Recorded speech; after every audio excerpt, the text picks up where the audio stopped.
এবার বাসায় বসে রেস্টুরেন্টের মতো ধোঁয়া ওঠা চাউমিনের স্বাদ আপনিও নিতে পারবেন। কিছু টিপস এবং ট্রিক্স ফলো করলেই চাউমিন হবে রেস্টুরেন্টের মতো ঝরঝরে, স্মোকি এবং ফ্লেভারফুল। আশা করি আজকের রেসিপি আপনাদের জন্য অনেক বেশি উপকারী হবে। রেসিপি শিখে রাখতে চাইলে সম্পূর্ণ ভিডিও দেখবেন। তো চলুন দেখিয়ে দিচ্ছি কিভাবে তৈরি করেছি মজার এই রেস্টুরেন্ট স্টাইল চাউমিন। প্রথমেই চাউমিন সেদ্ধ করে নিতে হবে, আর এই জন্য বড় একটা হাঁড়িতে বেশ অনেকটা পরিমাণে পানি নিয়ে সামান্য তেল এবং লবণ দিয়ে পানিটা ফুটে ওঠা পর্যন্ত অপেক্ষা করব। যখনই পানিটা ফুটে উঠেছে তখন এর মধ্যে চাউমিনটা দিয়ে ঢাকনা দিয়ে ঢেকে চাউমিনটাকে সেদ্ধ করে নিতে হবে। তো আমি মাঝামাঝি পর্যায়ে চাউমিনটা একটু নেড়ে দিয়েছি। এবার প্রায় ৭ থেকে ৮ মিনিট পর্যন্ত চাউমিনটাকে আমি সেদ্ধ করে নিয়েছি। ৮ মিনিট পর চাউমিন খুব সুন্দরভাবে সেদ্ধ হয়ে গেছে। একটা স্ট্রেইনারে চাউমিন সেদ্ধ করা এক্সট্রা পানিটা ফেলে দিব। তারপর চাউমিনটাকে আমি এখন ঠান্ডা পানি দিয়ে একটু ধুয়ে নিব, যাতে করে এর কুকিং প্রসেসটা বন্ধ হয়ে যায়। চাউমিন সেদ্ধ করার সময় আপনারা অবশ্যই 80% সেদ্ধ করবেন। তা না হলে চাউমিনটা ভাজার সময় অনেক বেশি নরম হয়ে যেতে পারে। সেদ্ধ করার পর আপনারা চাইলে চাউমিনের উপরে ১ টেবিল চামচ তেল মেখে রাখতে পারেন, যাতে করে চাউমিনটা অনেক বেশি ঝরঝরা থাকে। আচ্ছা, আপনারা নিশ্চয়ই দেখতে পেয়েছেন এখানে আমি ৩ টা ডিম সামান্য পরিমাণ লবণ দিয়ে ফেটিয়ে নিয়েছি।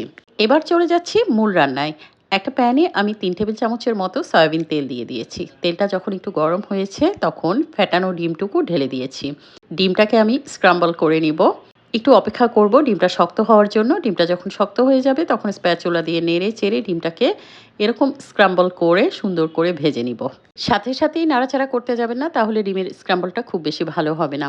ভেজে নেওয়া ডিমের স্ক্রাম্বলটাকে আমি এখন তুলে একটা বাটিতে একপাশে রেখে দিচ্ছি। সেই একই প্যানের মধ্যে আমি দিয়ে দিচ্ছি প্রায় ৪ টেবিল চামচের মতো তেল, সাথে দিয়ে দিচ্ছি ২ টেবিল চামচ বাটার। আপনারা চাইলে শুধুমাত্র তেল দিয়েও করতে পারেন অথবা শুধুমাত্র বাটার দিয়েও করতে পারেন। বাটার মেল্ট হওয়া পর্যন্ত অপেক্ষা করব। বাটার যখন মেল্ট হয়ে গেছে তখন এর মধ্যে দিয়ে দিয়েছি ৩ টেবিল চামচের মতো রসুন কুচি। এখন এই রসুন কুচিটাকে আমি একদম ব্রাউন কালার করে ভেজে নিব। রসুন কুচিটা ভেজে নেওয়া হয়ে গেছে। এবার এর মধ্যে দিয়ে দিচ্ছি ছোট ছোট কিউব করে কেটে রাখা চিকেন। মিডিয়াম হিটে আমি চিকেন এবং রসুন প্রায় ২ মিনিটের মতো ভেজে নিব। ২ মিনিট পর চিকেনটা ভাজতে ভাজতে যখন এরকম সাদাটে বর্ণ ধারণ করবে তখন এর মধ্যে বাকি উপকরণগুলো একটা একটা করে যোগ করব। তো প্রথমে আমি এখানে দিয়ে দিচ্ছি চিকেন সসেস। সসেসটাকে আমি চিকন চিকন স্লাইস করে কেটে নিয়েছি। সসেসটাকেও প্রায় ১ মিনিট ভেজে নিব।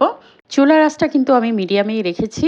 চিকেন এবং সসেস মোটামুটি ভাজা হয়ে গেছে। এবার এর মধ্যে দিয়ে দিচ্ছি প্রায় হাফ কাপের মতো পেঁয়াজ কুচি। পেঁয়াজ কুচিটাকেও প্রায় ১ মিনিটের মতো নেড়েচেড়ে ভেজে নিব। পেঁয়াজটা যখন নরম হয়ে যাবে তখন এর মধ্যে বাকি মশলাগুলো অ্যাড করব। এখানে আমি যা যা মশলা নিয়েছি তার মধ্যে রয়েছে ১ চা চামচ চিলি ফ্লেক্স, ১ চা চামচ করে আদা এবং রসুনের গুঁড়া, হাফ চা চামচ লবণ, হাফ চা চামচ গোলমরিচের গুঁড়া, হাফ চা চামচ লাল মরিচের গুঁড়া, আর সাথে আছে ২ চা চামচ চিকেন পাউডার। চাউমিনের প্যাকেটের সাথে যে মশলাটা ছিল সেটাও আমি দিয়ে দিচ্ছি। তো সবগুলো মসলা দিয়ে দিচ্ছি। আর লবণটা এখানে আমি একটু কম করেই দিয়েছি, কারণ এখানে আমি বিভিন্ন ধরনের সস ব্যবহার করব। সব ধরনের সসের মধ্যে বেশ অনেকটা পরিমাণে লবণ থাকে, তাই লবণটা শুরুতে কম দেওয়াটাই ভালো। পরবর্তীতে প্রয়োজন পড়লে একটু চেখে দেখে তারপর আবার লবণটা দেয়া যেতে পারে।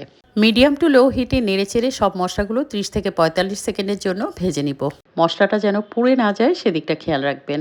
সামান্য পরিমাণ পানি দিয়ে আমি এখন ঢাকনা দিয়ে ঢেকে মশলাটাকে প্রায় ২ মিনিটের জন্য কষিয়ে নিব। এই ২ মিনিটে চিকেনটাও বেশ ভালো মতো সেদ্ধ হয়ে যাবে। তো ২ মিনিট পর ঢাকনা খুলেছি। দেখেন মাশাআল্লাহ কত সুন্দরভাবে মশলাটা কষানো হয়ে গেছে, চিকেনটাও সেদ্ধ হয়ে গেছে। এবার এর মধ্যে দিয়ে দিচ্ছি সবজি। সবজির মধ্যে এখানে আমি নিয়েছি বরবটি আর সাথে গাজর নিয়ে নিয়েছি। চুলার আঁচ মিডিয়ামে রেখে গাজর এবং বরবটি ১ মিনিটের জন্য ভেজে নিব। ভাজতে ভাজতে এর মধ্যে কিছু সস এড করব। তো প্রথমেই দিয়ে দিচ্ছি ফিশ সস। ফিশ সস এখানে আমি ২ চা চামচ দিয়েছি। এই ফিশ সসটা আপনারা যেকোনো ডিপার্টমেন্টাল স্টোরে পেয়ে যাবেন। ম্যাগি সস দিয়ে দিচ্ছি প্রায় ১ টেবিল চামচের মতো। সয়া সস দিয়ে দিচ্ছি ১ টেবিল চামচ। টমেটো কেচাপ দিয়ে দিচ্ছি প্রায় ২ টেবিল চামচের মতো। রেস্টুরেন্টের মতো অথেন্টিক চাউমিনের স্বাদ পেতে হলে আপনাকে অবশ্যই এই সসগুলো ব্যবহার করতে হবে। সবকিছু খুব ভালো মতো নেড়ে চেড়ে প্রায় ১ মিনিটের মতো ভেজে নেওয়া হয়ে গেছে। এবার দিয়ে দিচ্ছি সেদ্ধ করে রাখা চাউমিন। চিকেন এবং অন্যান্য উপকরণের সাথে খুব সুন্দর করে চাউমিনটাকে এখন মিশিয়ে নিচ্ছি। চুলার আঁচটা এই সময় আমি মিডিয়াম এবং লো এর মাঝামাঝি রেখেছি। সব উপকরণগুলো খুব ভালো মতো মিশিয়ে নেওয়ার পর দিয়ে দিচ্ছি এখানে বেশ অনেকটা পরিমাণেই কাঁচামরিচ কুচি। আপনারা ঝাল আপনাদের পছন্দ অনুযায়ী দিয়ে নিতে পারেন।